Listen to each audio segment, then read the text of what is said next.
Thank you naman. Good morning. I am thankful to the Lord for this past 3 weeks. The Lord has put in my heart to visit our members who are in the teaching profession. I visited Mama Judith, then Ma'am Juvie, and Ma'am Kisha, and Ma'am Heidi.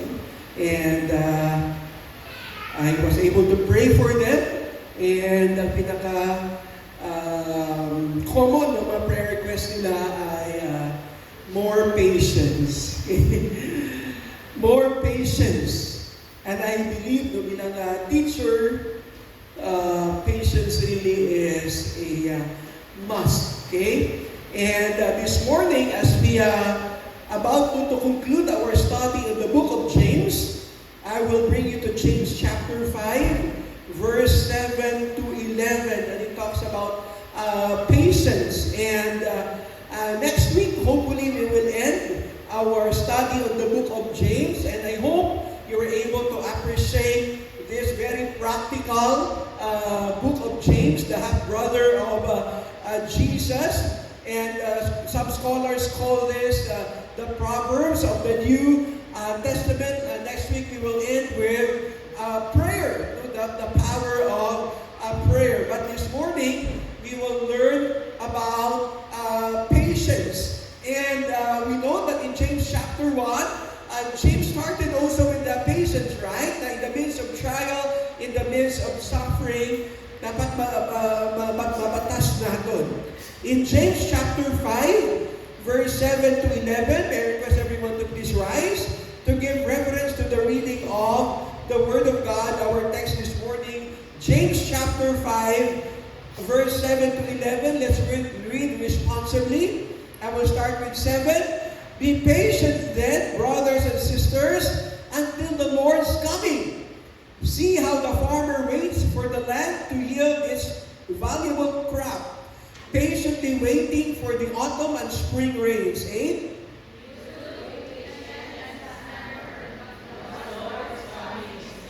Don't grumble against one another, brothers and sisters, or you will be judged. The judge is standing at the door.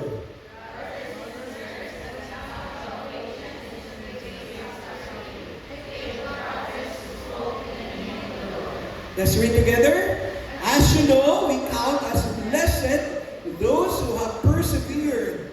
You have heard of Job's perseverance and have seen what the Lord finally brought about. The Lord is full of compassion and mercy. Hallelujah. Please be seated.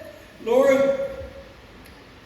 give us patience to love your word, to listen and apply your word in our lives. Father, I recognize that I am nothing apart from you. Only by your grace I can stand before you and before your people in this ministry of the word. Salamat, Amay. I trust you. You be seen by your people. You be heard by your people. Open our hearts and minds, Father, that we will welcome your word and apply this in our lives. Don't allow the enemy to take this away from our thoughts and our hearts. In Jesus' name, amen and amen. Practice patience. There's a bumper sticker no, sa isa sa lakyan. Nagasining, Lord, give me patience now. Lord, give me patience now. So it's so paradoxical, so ironic, no? And but as believers, here in James, he was asking the believers to be patient. And how can we practice patience? Allow me to share with you 3 things. The first thing that we can practice patience is really very, very broad. Number 1, be patient until the Lord's coming. Be patient until the Lord's coming. What does it mean? It means we have to be patient every day. Okay? Because we don't know when will the Lord come again. So, hindi kayo, no? Mainagwantahon kita adlaw-adlaw. Diba? pagtrabaho kita, adlaw-adlaw. No, sa parte sa norte, halos adlaw-adlaw may brown out. Okay? So that's why, kung magpuli ako dito kag brown out, wala ko church kini agwan dahon ang kainit. Okay? Wala kita kabalo kung saan ko ang pagbalik ni Jesus. That's why we have to practice patience daily. Kabudlay ng pastor, di ba? Sa kabudlay manay nga himuon, no, ang magpasensya, no, mag-agwanta. No, living in Metro Manila for 28 years, no, challenge my patience. How? No, sa malawig ang madugay nga traffic. Okay? Have you tried being traffic for 2 hours? Okay? In the middle of EDSA? Imagine you are standing sa bus, nga siksikan, kag wala nagagiho, wala nagadalagan, kung maglakat man, tasig pa ang bao, di ba? Pasensya gid, no? Agwantahon mo gid ang traffic. That's why I prefer to walk. No, napinsan ko lang, nga patient ang tawag doon sa nagamasakit, kagara sa hospital. Nga patient na ang tawag sa ina. I think because they have to be patient sa ina, batsyag nila nga malahin ka, di ba, masakit. Ng mga inconvenience and discomfort hasta nga mag-ayos sila. Okay? Kinigaling ni Paul in Romans 12:12, be joyful in hope, patient in affliction, patient in affliction, faithful in prayer. No, patient in affliction, kung may nabatsyag ka na malalim, no, afflicted ka, be it emotionally, be it physically, you have to be patient. So how can we practice patience every day? Paano natin ma-practice nga, maagwanta natin? Makaagwanta kita. Sila ni James, chapter 5, verse 7. Okay? Chapter 5, verse 7b to 8. Sila niya, see how the farmer waits for the land to yield its valuable crop, patiently waiting for the autumn and spring rains. Okay? Give example ni Santiago. How can we practice patience every day? The answer is work while waiting. No? Work while waiting. So James gave the example of a farmer. Okay? No, kadamo katagiri farmer. No, a farmer, he worked while waiting for the harvest. No, a farmer wakes up early in the morning. Kag magkanto siya sa iya nga talamnan. No, kung wala sa irigasyon, okay? Kung backyard lang, mabunyagan niya, di ba? Kung wala siya sa karabaw, di ba, lambunan niya, okay? Araruhon. And then, ano ginahimo pa? Sa farmer, he uproots mga unwanted grass, okay? So, kung nga panahon, ginasprayan na lang, di ba? Ang mga hinamon para mapatay lang. Pero sa panahon ni Jesus, or even before, sa wala pa sa mga modern technology in farming and agriculture, he does all this because he is looking forward to harvest time. Right? He looks forward to a good harvest. That's why he had to work every day. Okay? The Lord's coming is an appointed time. And harvesting is also an appointed time. May ara nakatalana. Okay? It is a season. The farmer cannot force or create it. He has to wait. He has to wait. I would like to think na may kalipay ang isa ka manguma every time na bisit sa isang iya na talamnan. Nung bisa ang kakapoy kagainit, ginaagwanta, yaini tungod nga may maayo nga palaabuton. Wala man sa farmer na nagpananom siya, ay mapatay ni tanan. He always look forward to a good harvest. Maayo na pala abuton. Amo man na sa aton nga tumuluon ni Kristo. Nagaagwanta kita subok, meaning masaranan naton ang aton mga pagpangabuhi diri sa duta, kay kinalandaw naton, there are better days ahead. And that is when the Lord Jesus Christ comes again. In the same way that we must be patient by the grace of God. We need patience, mga utod, somewhere along the way, while waiting, because there will be bumpy roads ahead. There will be a lot of trials that will stop us from moving forward. There will be unavoidable and uncontrollable circumstances that will truly test our patience. Ang mga maestra, wala na sila nag-resign in the middle of the school year. Hindi na ako kaagwanta man. Hindi pwede. Di ba?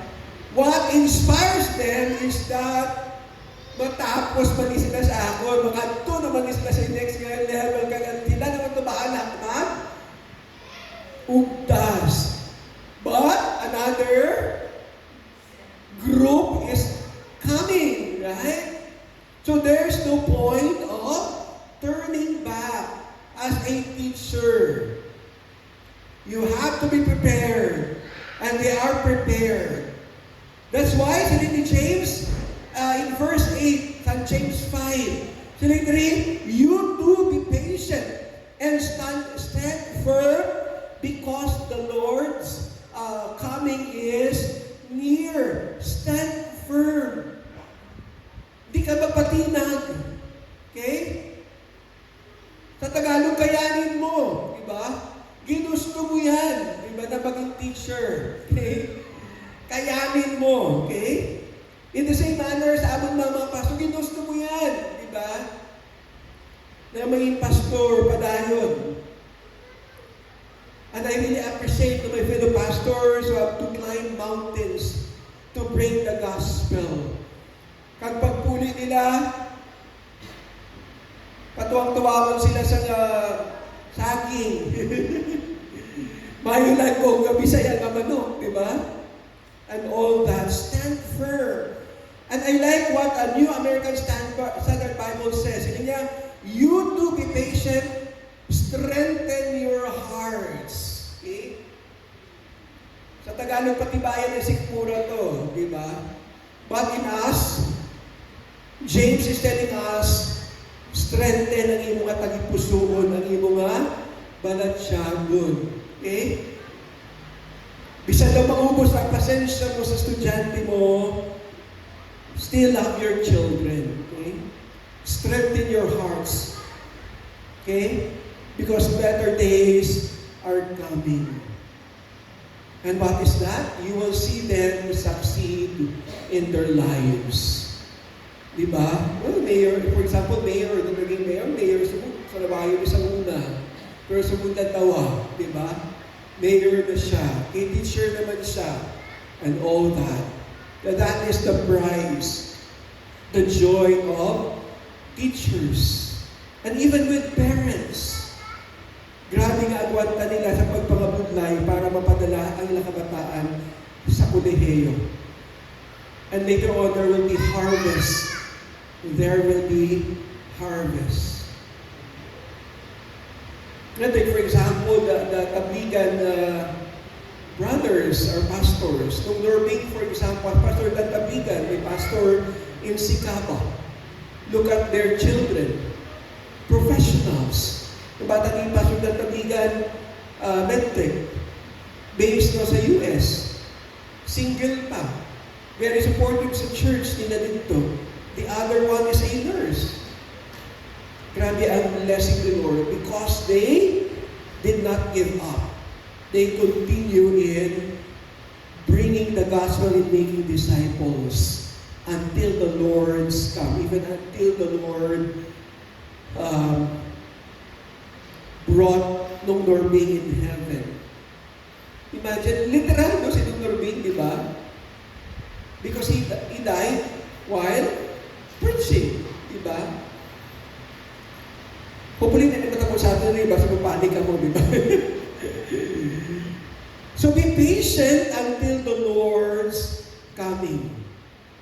So mga utod, practice patience. Secondly, be patient with one another. And I think this is one of the most difficult. The area where we have to be patient. Now, where did I get this idea? In verse 9 of our text, it says, don't grumble against one another, brothers and sisters, or you will be judged. The judge is standing at the door. Sining sa NASB, sa American Standard Bible, do not complain, brethren, against one another, so that you yourselves may not be judged. Behold, the judge is standing right at the door. Coming. And James, puno siya sa allusion to the Lord's coming. Okay, don't grumble, don't complain. Hindi magpinasulay. Why did James tell his readers this command? I think because when they complain, they will become impatient with one another. They will become impatient with one another kung kapinasulay ang mga tumulo or ang mga panimalay. Mga utod, constant complaining, kung reklamador ka, it is bad for your life.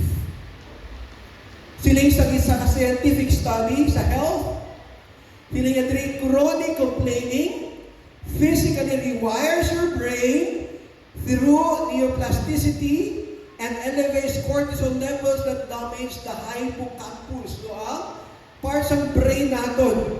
Strengthening, cognitive behavior therapy and evidence-based reframing techniques can reverse these neutral patterns and rebuild healthier thought processes. Ang aton sinigura, what if your daily venting sessions are actually sculpting, ginahulma ang iyong mga utak para maging negative, into negativity, to be more negative. Ang imo na lang ginapaminsan. Complaining, ang ating pagreklamador, rewires our brain, okay, strengthening neutral pathways that make pessimism, meaning negative, ang imo nga default setting. Paano rewire ang ating brain? Sining sa neuroscience explain, every time you complain, your brain is quietly taking notes. It is not just venting sa imong frustration, nagapawagwas ka lang, or blowing off steam. Your brain is actually changing its structure based on what you repeatedly think and say.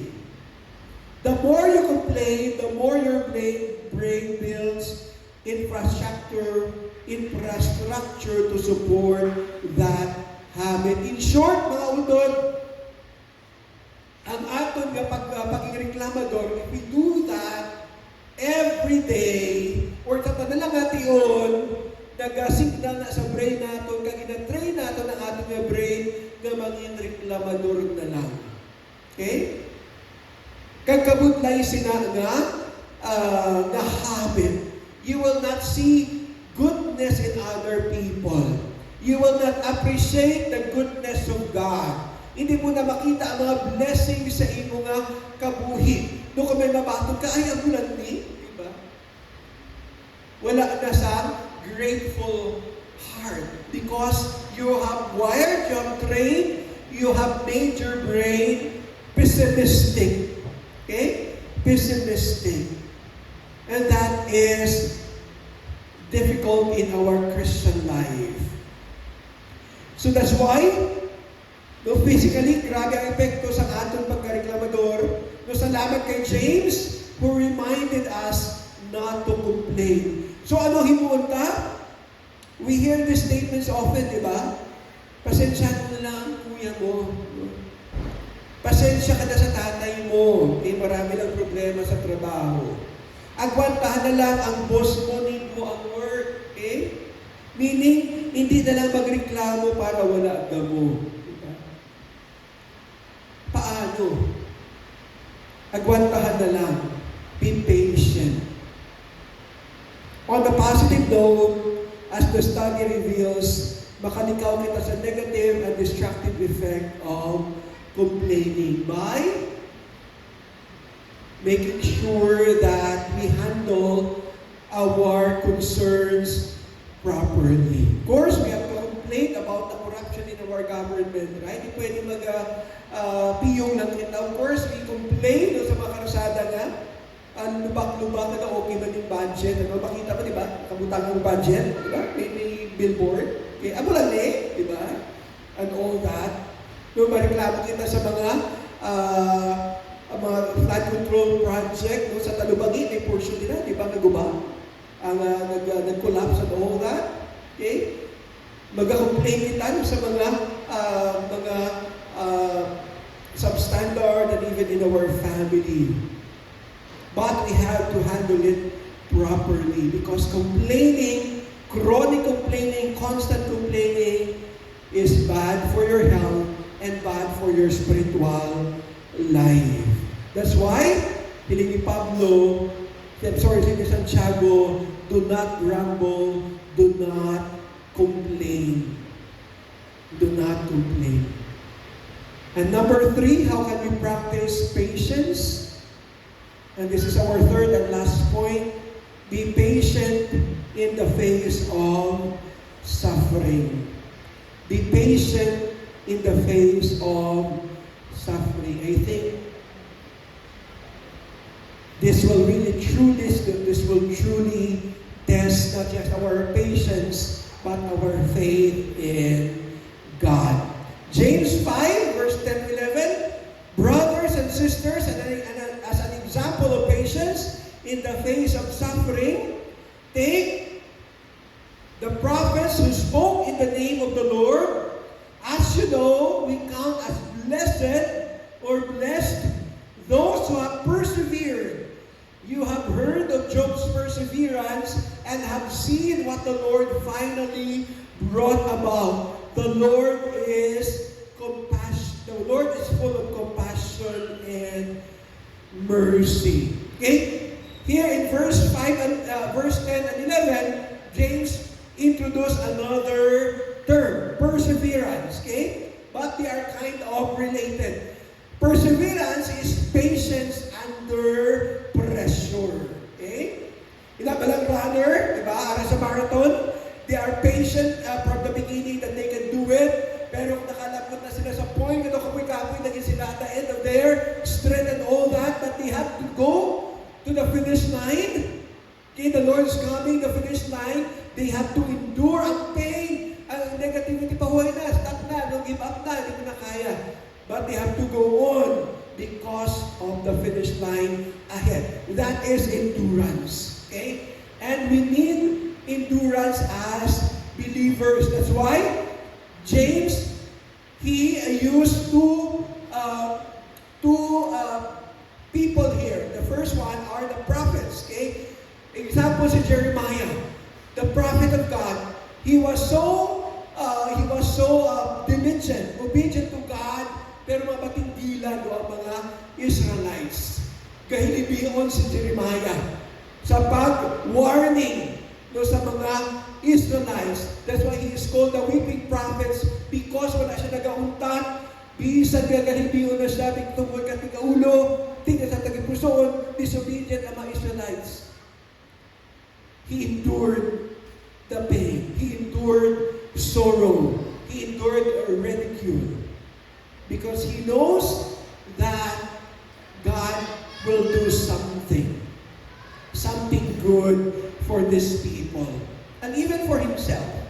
And also, Moses, for example, he was patient with all the complaints of the Israelites. Every time the Israelites lacked something, reklamo sila kay Moses, and Moses would go to God for help.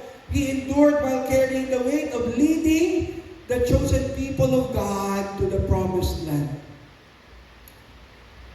And just like us, Moses also naubos man ay ang pasensya. No, paano ipakita ni Moses ang naubos ang pasensya niya? Ginbakol yan, di ba? Ang rock, no? Kaya ni God, may maawas tanda, may ulwak na nga, ay limnon nga tubig tungkol sa kainit ni Moses, ginbakol yan eh. Okay? Ano pang hindi mo niya?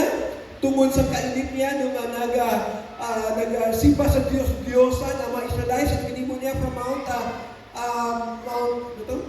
Sinai, ginabuya ang tablet of stone where the Ten Commandments were written by God. But still, He continued to bring them to the promised land.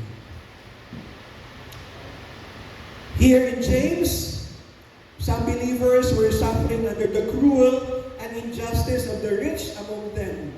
We can see that in James chapter 5, verse 1 to 6, how James admonished the rich who are persecuting the poor. In verse 10, James appealed to these persecuted laborers to be patient in suffering. Imagine how difficult must have been to his original leaders, to his original listeners. Instead of revenge, James wanted them to envision the light at the end of the tunnel. He used the example of Job. Job endured unimaginable loss, whole family.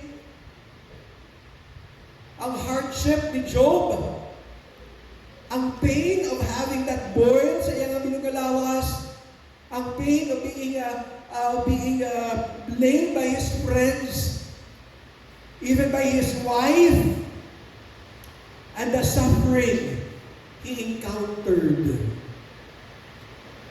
Job's perseverance was rewarded by God. Rewarded by God. Mautod, how can we endure in the face of suffering? By the reality, by the truth, that all our sufferings will come to an end. And better days are coming. Why? Because our God, our Lord, is full of compassion and mercy. The Lord is full of compassion and mercy. Mautod, ano man ang mga kabuglayan mo at subong? Ano man ang nag-aupo sa inyong mga pasensya? My encouragement to you from the Word of God is padayon lang. Sugpo ni Pagdo ang imo nga basic. Practice patience until the Lord's coming. Be patient with one another.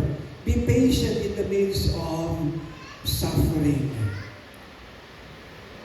Siyempre, you will tell me, and even myself, easier said, Pastor, but it is difficult. I know that.